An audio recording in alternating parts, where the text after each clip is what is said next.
वो लोग कहते हैं कि जेएनयू पर ताला लगा दो, वो लोग कहते हैं कि जामिया पर ताला लगा दो, वो लोग कहते हैं अलीगढ़ मुस्लिम यूनिवर्सिटी पर ताला लगा दो, यहां आतंकवादी पलते हैं। हम सड़कों पर बोलेंगे, आप हमारी जीभ काट लो, हम तब भी चीखेंगे। आपको हमारी आवाज सुननी पड़ेगी और तब तक सुननी पड़ेगी जब तक आप अपनी व्यवस्था को बदलने पर मजबूर नहीं हो जाते। एक ही तरह की बोली, भाषा, विचार और एक ही नेता। इसलिए आपको विश्वविद्यालयों से डर लगता है। आप इसलिए डरते हैं कि हमारी तरह के लोग, आपकी तरह के लोग, इस सड़क के बाहर बैठे हुए, फुटपाथ पर जो लोग बैठे हैं, उनकी तरह के लोग पढ़ाई लिखाई करने की मांग न शुरू कर दें। क्योंकि आपने बता दिया है कि 5 किलो अनाज चाहिए तो तुमको इस देश के मुसलमानों के खिलाफ झंडा उठाना पड़ेगा, तुमको बाबरी मस्जिद की बात करनी पड़ेगी, तुमको ज्ञानवापी की बात करनी पड़ेगी।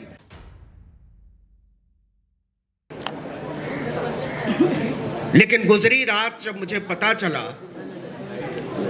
कि आप लोगों की जुटान को देखते हुए दिल्ली पुलिस ने जंतर मंतर पे धारा 144 लगा दी है, तो मुझे लगा डर तो लगता है और बहुत ज्यादा लगता है। फिर सवाल उठा कि वो डर किस बात से लगता होगा, क्यों सोचती होगी हुकूमत कि लोगों को जमा न होने दो, आपस में बात न करने दो। अभी जब मैं यहाँ मीटिंग में आने के लिए आ रहा था और ये मेन रोड से आगे बढ़ा तो बाईं तरफ मुझे एक बहुत बड़ा होटल दिखाई दिया। तो मैंने अपने साथी से पूछा कि ये कौन सा होटल है। बहुत आलीशान लाल रंग की इमारत, ऐसा लगा जैसे किला हो। तो उन्होंने कहा ये होटल नहीं है, ये एक पॉलिटिकल पार्टी का दफ्तर है, यहाँ से देश की हुकूमत चलाने वाले लोग बात करते हैं। आपको मालूम है पिछले 6 साल में भारतीय जनता पार्टी नाम का जो होटल है उसको 6,000 करोड़ रुपए का फायदा हुआ है इलेक्टोरल बॉन्ड से।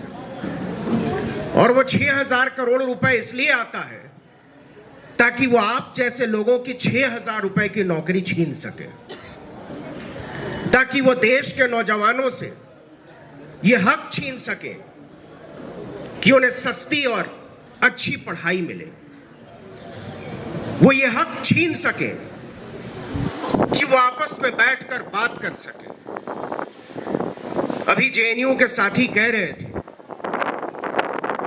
कि न्यू एजुकेशन पॉलिसी आई है और अब एक कानूनी व्यवस्था बनाना चाहते हैं ड्रॉप आउट के लिए।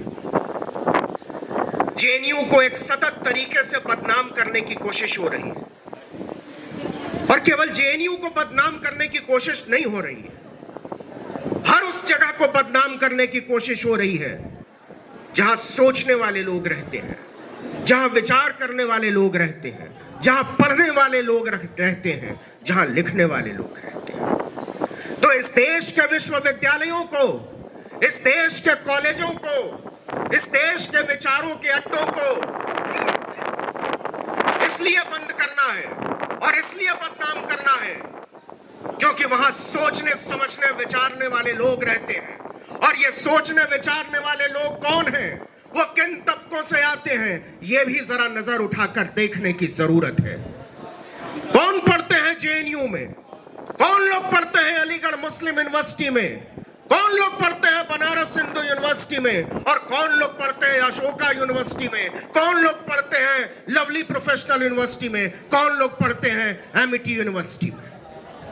जिन लोगों ने इस मुल्क में शिक्षा को कारोबार बनाया है, जो लोग चाहते हैं कि इस देश के गरीब, इस देश के दलित, इस देश के पिछड़ा, इस देश का पसमानदा सिर्फ ड्राइवर पैदा हो, मेहतर पैदा हो, सड़क साफ पैदा करने वाला पैदा हो, ड्राइवर पैदा हो, वो लोग कहते हैं कि जेएनयू पर ताला लगा दो, वो लोग कहते हैं कि जामिया पर ताला लगा दो, वो लोग कहते हैं अलीगढ़ मुस्लिम यूनिवर्सिटी पर ताला लगा दो, यहां आतंकवादी पलते हैं। नहीं साहब, आप आतंकवाद के नाम पर जो झूठ फैला रहे हो, आप देशद्रोह के नाम पर जो झूठ फैला रहे हो, जो फरेब फैला रहे हो, उसका सच हम जानते हैं। आप डरते हैं और डरते हैं इस बात से कि इस देश का दलित, इस देश का पिछड़ा, इस देश का आदिवासी, इस देश का मजदूर, इस देश का पसमानदा, इस देश की औरतें जब पढ़ लिख जाएंगी तो आपके बराबरी की कुर्सी पर बैठकर आपसे बराबरी की बात करने लगेंगी। और आप हरगिज नहीं चाहते हैं कि इस देश में बराबरी हो। आप असमानता की एक व्यवस्था को बनाए रखना चाहते हो। आप गुलामी की व्यवस्था को बनाए रखना चाहते हो। आप बनाए रखना चाहते हो एक भ्रष्ट शासन तंत्र को, जिसके शीश पर बैठकर आप हमारी तरह के लोगों पर राज कर सके और हमारी तरह के लोगों को सोच से गुलाम बना सके। विश्वविद्यालयों पर ताला इसलिए नहीं लगाना है कि वहां देशद्रोही रहने लगे हैं। विश्वविद्यालयों पर ताला इसलिए भी नहीं लगाना है कि हमारे पढ़ लिख जाने से उनको व्यवस्था में, उनकी सोच समझ में कोई ऐसी उथल पुथल हो जाएगी जिससे उनको दिक्कत हो जाएगी। वो इसलिए विश्वविद्यालयों पर ताला लगाना चाहते हैं कि हम में गुलामी की व्यवस्था से बाहर निकल आएंगे। और आप चाहते हो कि आपकी ये व्यवस्था बनी रहे। और उनकी व्यवस्था क्या है? सोचा है आपने? देखा है आपने? समझा है आपने? उनकी व्यवस्था ये कहती है कि इस देश में डाइवर्सिटी नहीं रहनी चाहिए, इस देश में विविधता नहीं रहनी चाहिए, इस देश में अलग अलग तरह के सोच और विचार के लोग नहीं रहना चाहते हैं। वो लोग कहते हैं कि इस देश में एक ही विचार, एक ही गाना, एक ही तरह का खान पान, एक ही तरह का रहन सहन, एक ही तरह की बोली भाषा विचार और एक ही नेता। इसलिए आपको विश्वविद्यालयों से डर लगता है, इसलिए आपको छात्रों से डर लगता है, इसलिए आपको नौजवानों से डर लगता है। और जहां तक बात है डर की, तो इसको भी समझे जाने की जरूरत है कि आप क्यों डरते हैं। आप इसलिए डरते हैं कि हमारी तरह के लोग, आपकी तरह के लोग, इस सड़क के बाहर बैठे हुए, फुटपाथ पर जो लोग बैठे हैं, उनकी तरह के लोग पढ़ाई लिखाई करने की मांग न शुरू कर दें। आप जिस दिन कह देंगे कि नहीं सस्ती शिक्षा नहीं होनी चाहिए, आप जिस दिन कह देंगे कि नहीं मुफ्त दवाई नहीं होनी चाहिए, मुफ्त पढ़ाई नहीं होनी चाहिए, हमको गैर बराबरी से कोई दिक्कत नहीं है, उनको न जेएनयू से दिक्कत है, न जामिया से दिक्कत है, न एमयू से दिक्कत है, न बीएचयू से दिक्कत है। उनको एक ही चीज से दिक्कत है कि हम और आप बार बार बराबरी की मांग क्यों करते हैं। आप चाय वाला बोलकर इस देश के हर नौजवान को फुटपाथ पर बैठा देना चाहते हैं, लेकिन यह बात साफ होनी चाहिए और बहुत तरीके से साफ होनी चाहिए कि हमारी और आपकी तरह के लोग जब सस्ती पढ़ाई की बात करते हैं, जब मुफ्त दवाई की बात करते हैं, जब इस देश के एकेडमिक इंस्टीट्यूशंस की बात करते हैं, तो वो कौन लोग हैं जो हमसे और आपसे गद्दारी करते हैं। इस बात को भी रेखांकित किया जाने की जरूरत है, इस बात को भी समझे जाने की जरूरत है। कहीं वो लोग उन्हीं लोगों के बीच बैठकर और हमारी तरह के लोगों की तरह दिखकर हमारी और आपके साथ, हमारे और आपके सपनों के साथ छल तो नहीं कर रहे हैं, कोई सौदागरी तो नहीं कर रहे हैं, कोई बाजीगरी तो नहीं कर रहे हैं। और इसलिए दिक्कत होती है। दिक्कत इसलिए होती है कि आप जानते हैं इस देश का नौजवान अगर पढ़ाई लिखाई करने की बात करेगा तो आप उसके हाथों में लाठी और बल्लम तो नहीं थमा पाएंगे। किन लोगों के हाथों में लाठी है? किन लोगों ने इस देश के खास धर्म के लोगों के खिलाफ एक युद्ध छेड़ रखा है? जरा गौर कीजिए, उनमें से ज्यादातर लोगों की जातियां क्या हैं? कहीं वो दलित तो नहीं है, कहीं वो पिछड़े तो नहीं है, कहीं वो आदिवासी तो नहीं है। और वो क्यों है? क्योंकि आपने बता दिया है कि 5 किलो अनाज चाहिए तो तुमको इस देश के मुसलमानों के खिलाफ झंडा उठाना पड़ेगा, तुमको बाबरी मस्जिद की बात करनी पड़ेगी, तुमको ज्ञानवापी की बात करनी पड़ेगी, तुमको अयोध्या की बात करनी पड़ेगी। वो कौन लोग हैं जो 5 किलो अनाज पर इस देश के दलितों, पिछड़ों, आदिवासियों के हाथ में लाठी और बल्लम थमा रहे हैं? इस बात की पहचान होनी चाहिए और पुरजोर तरीके से यह बात कही जानी चाहिए कि हम इस देश में किसी तरह का धर्म युद्ध नहीं छेड़ने वाले। इस देश की जमहूरियत, इस देश का लोकतंत्र, इस पर मुझे पक्का यकीन है। मुझे पक्का यकीन है इस देश की लोकतांत्रिक व्यवस्था पर, इस मुल्क के संविधान पर। मैं ये मानने को राजी नहीं हूं और मेरी तरह का कोई भी आदमी ये मानने को राजी नहीं होगा कि इस देश के लोग इस देश की 25 करोड़ आबादी के खिलाफ युद्ध लड़ना चाहते हैं, उनको मिटा देना चाहते हैं, उनके धर्म स्थलों को नेस्तनाबूद कर देना चाहते हैं। लेकिन हमको ऐसा पढ़ाया जा रहा है, हमको ऐसा बनाया जा रहा है। इस देश का सबसे बड़ा नेता पूरी ढिठाई से कहता है कि हम मंदिरों की बात करते हैं। आपने देखा होगा, कुछ दिन पुरानी बात है, ज्यादा दिन नहीं, 1-2 दिन पुरानी, उस आदमी को आपने समंदर में पालथी लगाकर नाटक करते देखा होगा पूजा का।